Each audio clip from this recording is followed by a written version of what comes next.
Olá, amados, paz do Senhor Jesus. Hoje eu quero trazer aqui para vocês uma reflexão sobre essa expressão aqui: haverá um rebanho e um pastor. Você sabe quem disse isso? Haverá um rebanho e um só pastor? Ou o que significa essa frase? Se você disse que quem falou essa frase é o Senhor Jesus, você acertou. Essa frase foi dita pelo Senhor Jesus. Mas o que significa esta frase? Essa frase significa que todos os cristãos devem estar sujeitos ao bispo de Roma ou, melhor, ligados à Igreja Católica Apostólica Romana sob o governo do Papa? Será que é isso que Jesus aqui queria dizer com essa frase? Provavelmente você já ouviu falar sobre isso, mas eu gostaria de trazer uma reflexão sobre esse assunto para que você possa pensar. Vamos começar aqui falando sobre o início desse versículo. Olha, ainda tenho outras ovelhas que não são deste aprisco.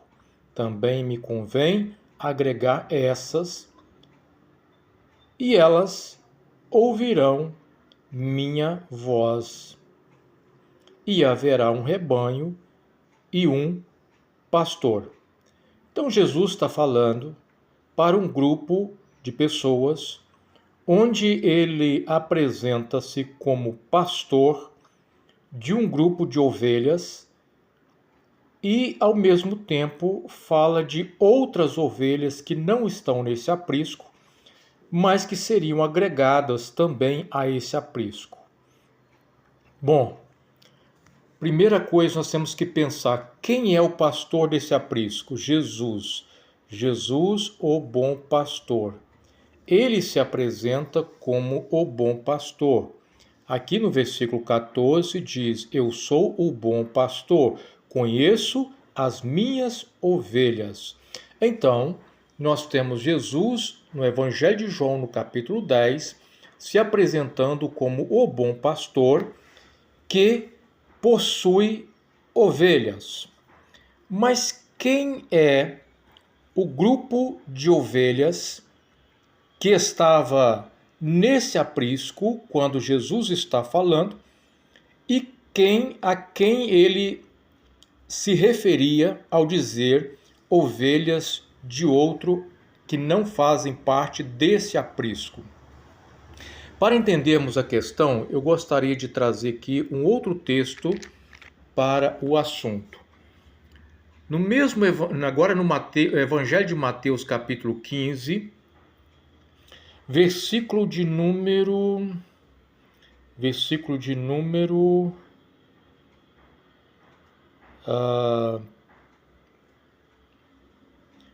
15.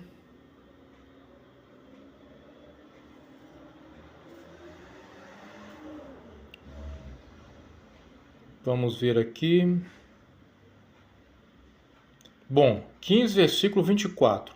Bom, o contexto aqui é da mulher cananeia, uma mulher cirofenícia, uma mulher gentílica, que foi até Jesus em busca de um socorro. E Jesus demora em responder ao pedido dessa mulher.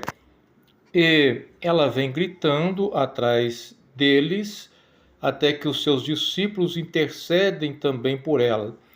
E ele, Jesus, respondendo, disse: eu não fui enviado senão as ovelhas perdidas de onde? Da casa de Israel. As ovelhas perdidas da casa de Israel. Jesus está falando que ele não foi enviado senão as ovelhas perdidas da casa de Israel. Então aqui já começa a esclarecer para nós que aquele grupo que estava ali, quando Jesus faz aquela citação, em João capítulo 10, seria então os judeus. Mas para entendermos o outro grupo, precisamos entender que esse outro grupo que vai unir aos judeus convertidos seria os gentios, que seriam inseridos também na comunidade de fé. Isso fica mais claro quando nós pegamos o que Paulo fala sobre a unidade da igreja. Ele apresenta a sua carta aos Efésios falando da unidade da igreja, a igreja como o corpo místico de Cristo. E quando ele fala sobre esse assunto, nós vamos perceber aqui os gentios e os judeus são unidos por Deus mediante a cruz de Cristo. Já começa a dar uma luz aqui para nós o que Jesus estava querendo dizer de um só rebanho e um só pastor. Ou seja, não seria mais um povo dividido entre gentios e judeus. Na igreja, gentios e judeus seriam unidos pela cruz de Cristo, formando um só rebanho. E aqui nós temos Paulo falando sobre essa unidade. Portanto, lembrai-vos de que vós, noutro tempo, éreis gentios na carne, chamados incircuncisão, pelos que na carne se chamam circuncisão, feita pela mão de homens. Que, naquele tempo, estáveis sem Cristo, separados da comunidade de Israel, estranhos ao concerto da promessa, não tendo esperança sem Deus no mundo. Mas agora, em Cristo Jesus, vós que antes estáveis longe, já pelo sangue de Cristo chegaste perto, porque ele é a nossa paz, o qual de ambos os povos fez um. Note-se aqui a unidade.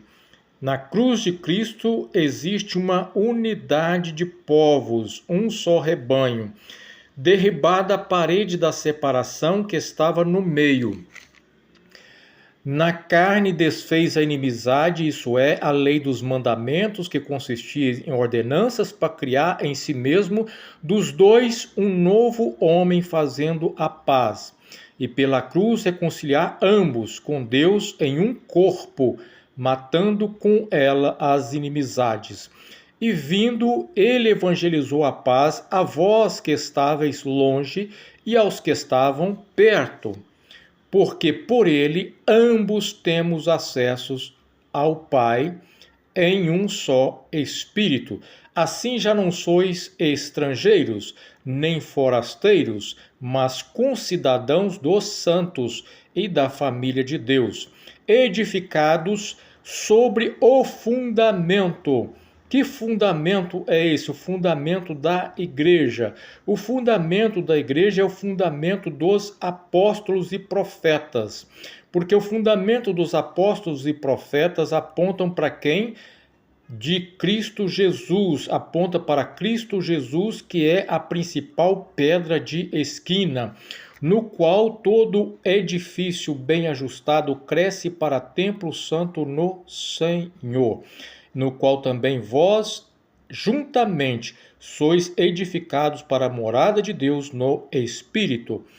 Bom, espero que tenham esclarecido para os irmãos que a fala de Cristo, um só rebanho e um só pastor, não está relacionada à ideia de que existiria apenas uma igreja apostólica romana, mas que existiria remidos pelo sangue de Jesus, e esses remidos pelo sangue de Jesus receberiam o mesmo Espírito e estaria ligado no mesmo rebanho, sob o governo de quem?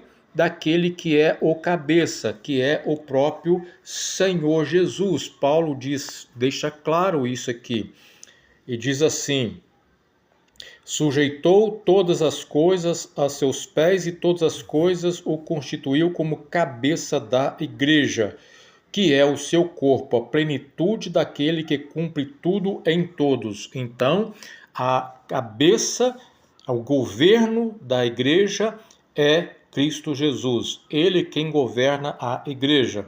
Ele é o bom pastor. É ele quem possui um único rebanho. E esse único rebanho, ele tem diversas